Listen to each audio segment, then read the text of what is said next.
Chapter 22. The voyage came to an end.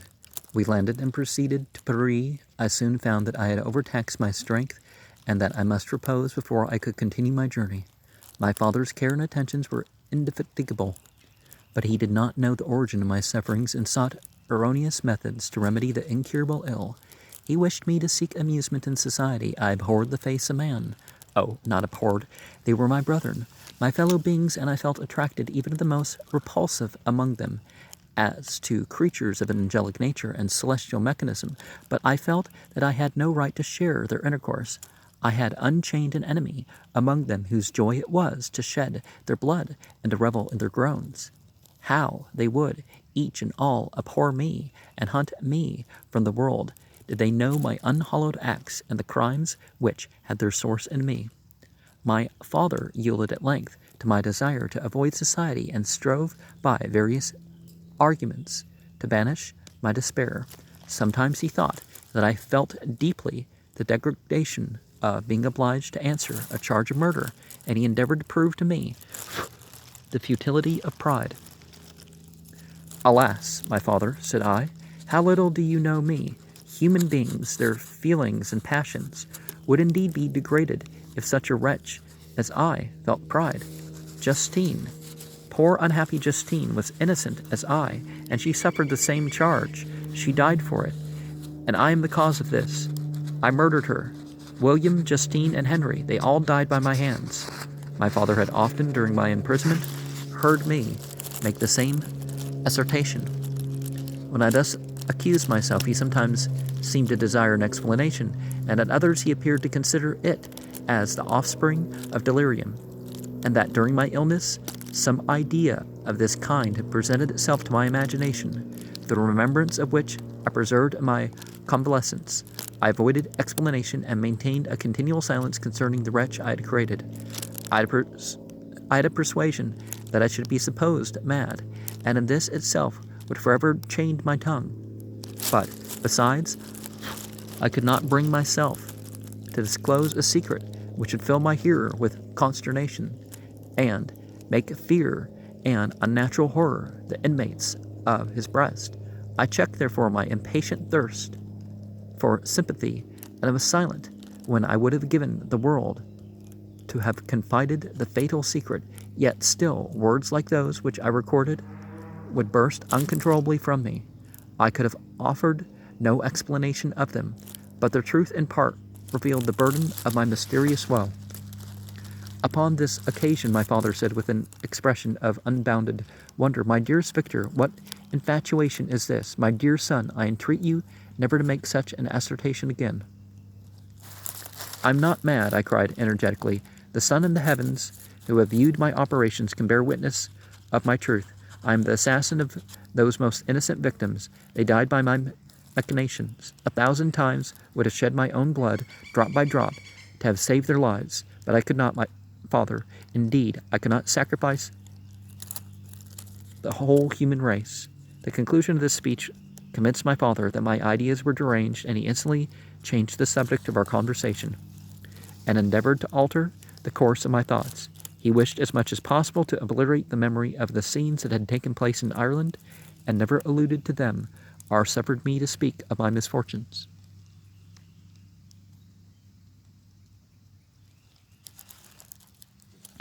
As time passed, I became more calm. Misery had her dwelling in my heart, but I no longer talked in the same incoherent manner of my own crimes. Sufficient for me was the consciousness of them. By utmost self-violence, I curbed the imperious voice of wretchedness, which sometimes desired to declare itself to the whole world, and my manners were calmer and more composed than they had ever been since my journey to the Sea of Ice. A few days later, before we left Paris on our way to Switzerland, I received the following letter from Elizabeth. "My dear friend, it gave me the greatest pleasure to receive a letter from my uncle dated at Paris. You are no longer at a formidable distance, and I may hope to see you in less than a fortnight. My poor cousin, how much you must have suffered. I expect to see you looking even more ill than when you quitted Geneva. This winter has been passed most miserably, tortured as I have been by anxious suspense. Yet I hope to see peace in your countenance, and to find that your heart is not totally void of comfort and tranquility. Yet I fear the same feelings now exist made you so miserable a year ago, even perhaps augmented by time. I would not disturb you at this period, when so many misfortunes weigh upon you, but a conversation that I had with my uncle previous to his departure renders some explanation necessary before we meet. Explanation. You may possibly say, what can Elizabeth have to explain? If you really say this, my questions are answered, and all my doubts satisfied. But you are distant from me, and it is possible that you may dread, and yet be pleased with this explanation. And in a probability of this being the case, I dare not any longer postpone writing what, during your absence, I have often wished to express to you, but never had the courage to begin. You well know, Victor, that our union had been the favorite plan of your parents ever since our infancy. We were told this when we were young, and taught to look forward to it as an event that would certainly take place. We were affectionate playfellows during childhood, and I believe dear and valued friends to one another as we grew older. But as brother and sister often entertain a lively affection towards each other without desiring a more intimate union, may not such also be our case? Tell me, dearest Victor, answer me. I conjure you by our mutual happiness with simple truth. Do you not love another? You have traveled, you have spent several years of your life at Ingolstadt, and I confess to you, my friend, that when I saw you last autumn so unhappy, flying to solitude from the society of every creature, I could not help supposing that you might regret our connection and believe yourself bound in honor to fulfill the wishes of your parents. I thought they opposed themselves to your inclinations, but this false reasoning I confess to you, my friend, that I love you, and that in my airy dreams of futurity you have been my constant friend and companion. But it is your happiness I desire as well as my own when I declare to you that our marriage would render me eternally miserable unless it were the dictate of your own free choice. Even now I weep to think that, borne down as you are by the cruelest misfortunes, you may stifle, by the word honor, all hopes of that love and happiness which would alone restore you to yourself. I, who have so disinterested an affection for you, may increase your miseries tenfold by being an obstacle to your wishes. Ah, Victor, be assured that your cousin and playmate has too sincere a love for you not to be made miserable by this supposition. Be happy, my friend, and if you obey me in this one request, remain satisfied that nothing on earth will have the power to interrupt my tranquility. Do not let this letter disturb you. Do not answer tomorrow or the next day, or even until you come, if it will give you pain. My uncle will send me news of your health, and if I see but one smile on your lips when we meet, occasioned by this or any other exertion of mine, I shall need no other happiness. Elizabeth, Labenza, Geneva, May 18th, 17 something. This letter revived in my memory what I had before forgotten. The threat of the fiend, I will be with you on your wedding night. Such was my sentence, and on that night would the demon employ every art to destroy me and tear me from the glimpse of happiness, which promised partly to console my sufferings. On that night we had determined to consummate his crimes by my death. Well, be it so. A deadly struggle would then assuredly take place, in which, if he were victorious, I shall be at peace, and his power over me be at an end. If he were vanquished, I should be a free man. Alas, what freedom! Such as the peasant enjoys when his family have been massacred before his eyes, his cottage burnt, his lands laid waste, and he is turned adrift, homeless, penniless, and alone, but free. Such would be my liberty, except that in my Elizabeth I possessed a treasure, alas, balanced by those horrors of remorse and guilt which would pursue me until death. Sweet and beloved Elizabeth, I read and reread her letter, and some softened feelings stole into my heart and dared to whisper paradisical dreams of love and joy. But the apple was already eaten, and the angel's arm bared to drive me from all hope. Yet I would die to make her happy. If the monster executed his threat. Death was inevitable.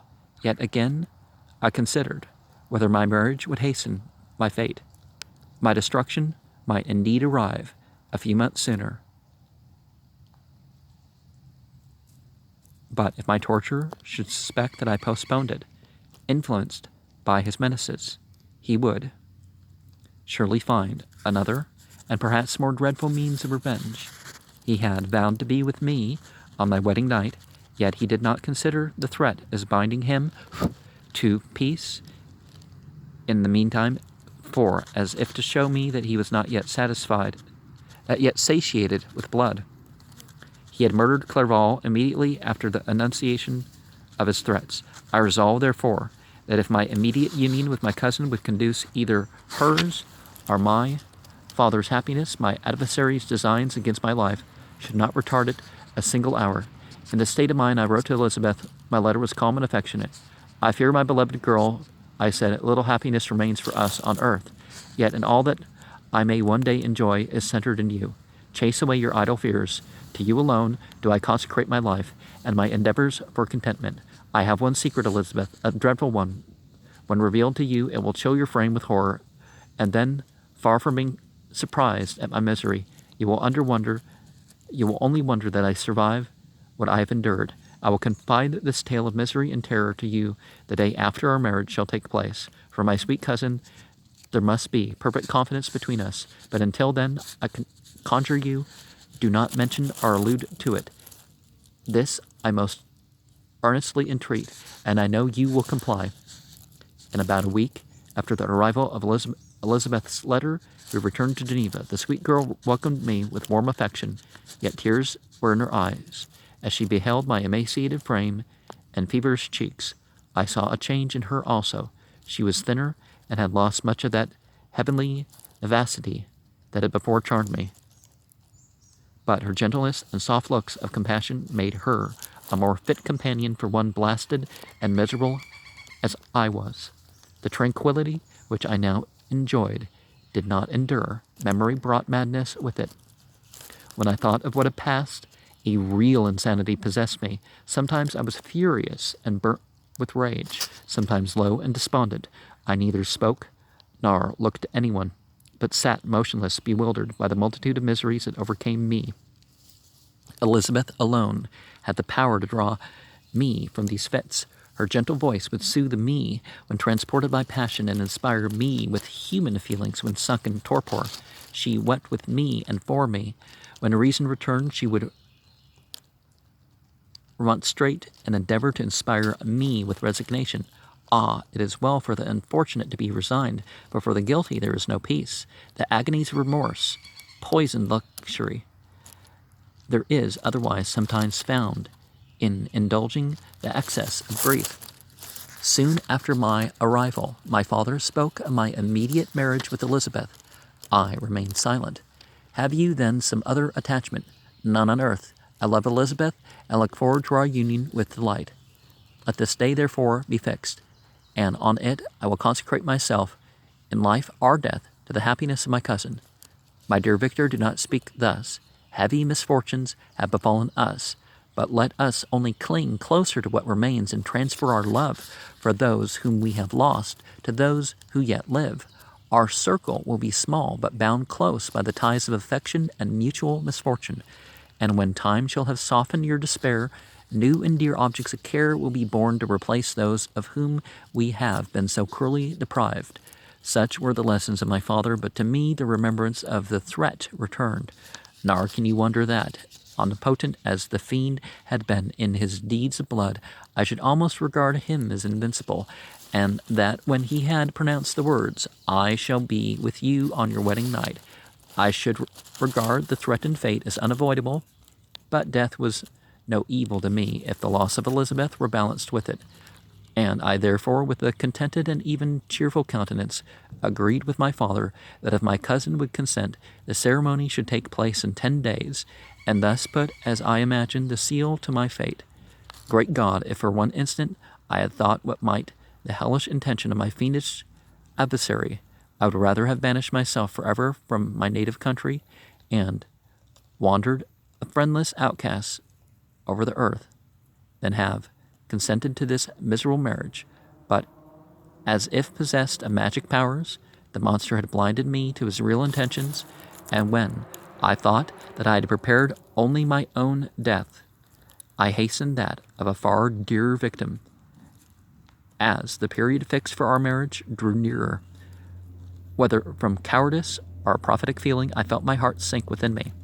But I concealed my feelings by an appearance of hilarity that brought smiles and joy to the countenance of my father, but hardly deceived the ever watchful and nicer eye of Elizabeth. She looked forward to our union with placid contentment, not unmingled with a little fear, which past misfortunes had impressed, that what now appeared certain and tangible happiness might soon dissipate into an airy dream and leave no trace but deep and everlasting regret. Preparations were made for the event. Congratulatory visits were received, and all wore a smiling appearance.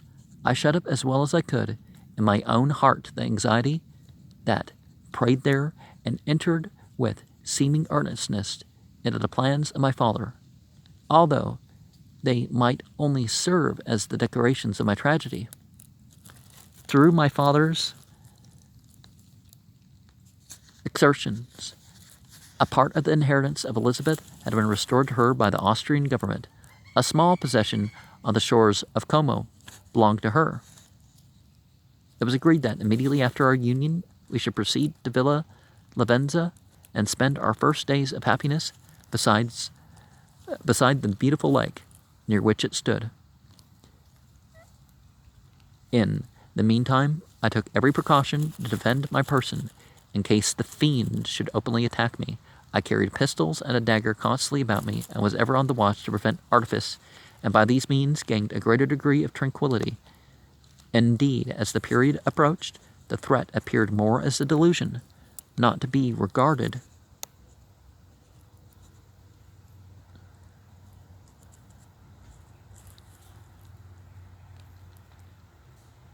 as worthy to disturb my peace, while the happiness I hoped for in marriage wore a greater appearance of certainty as the day fixed for its solemnization grew nearer, and I heard it continually spoke of as an occurrence which no accident could possibly prevent.